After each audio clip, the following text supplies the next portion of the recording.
A good plot twist should enrich a story instead of distracting from it. There's a reason the twists in Memento, The Usual Suspects, or Seven are so shocking, because we're invested in the plot and characters, and the reveal shakes their world and ours. But sometimes twists don't work.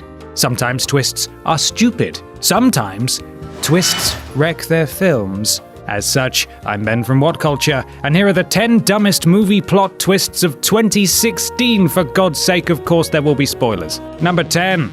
Brotherly Love, Ben-HUR. Ben-HUR seemed almost destined to be completely naff. The trailers were naff, it had naff star power, and it was hard to see who it was really geared towards. Probably naff people. The middling final result failed to make any kind of dent at the box office, as among its many issues, even the chariot race was naff. The film bolts on a last-minute twist by having Ben-HUR and Messala, adoptive brothers who grew to become vengeful rivals, kiss and make up. They don't actually kiss. This twist wasn't in any other adaptation of the story, and due to Messala being nothing but a petty, hateful douche throughout, it feels completely unearned and a little sickening. Number 9.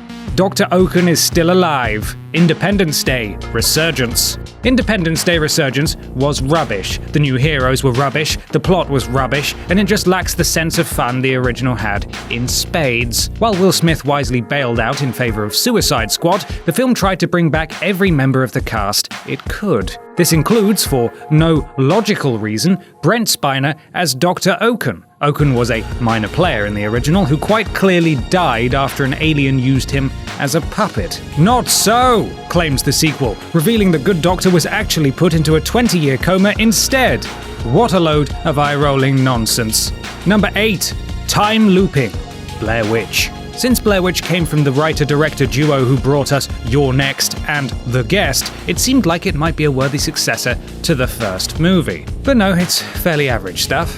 Its biggest mistake is copying the original structure, and while it does add some new elements to the mythology, none of them are worth watching the movie for. One of these new elements is the witch's time-looping ability, which is revealed at the end. This ability might have actually been rather spoopy with the right execution, but the movie sadly fumbles the potential and uses it as a convenient plot device to explain how the whole story is an endless loop. It even goes a step further by implying the witch is some kind of alien, but thankfully, it stops short of confirming that. Number 7. We're all pals here. Now You See Me 2.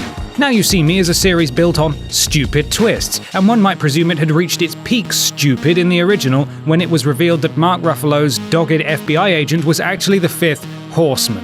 What? Somehow, Now You See Me 2 had to up the ante. The sequel reveals that Morgan Freeman's smarmy magic debunker, who caused the death of Ruffalo's magician father, is actually a senior member of the Eye, a mythical group of super magicians!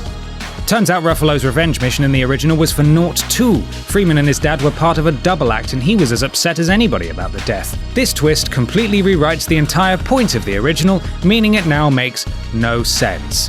Alaka-shit! Number 6. Reacher's not the father. Jack Reacher, never go back. Ladies and gentlemen, welcome to Tom Cruise punches people and speaks in trailer lines. The movie, the film, the movie. The book. The plot of Never Go Back has Reacher trying to clear the name of a friend while also trying to work out if he's the father of a precocious teen girl. Adding a sassy young sidekick to a franchise is never a good sign, but at least she manages to remain the right side of likable. Yet in the end, it turns out this subplot was for nothing, as it's revealed she's not his offspring after all. If she had been, it might have added some depth to Reacher's one-dimensional Superman character, but the story takes the easy way out and reveals the whole thing was a giant waste of time. Thanks for coming. Number 5. Fake Memories, The Girl on the Train.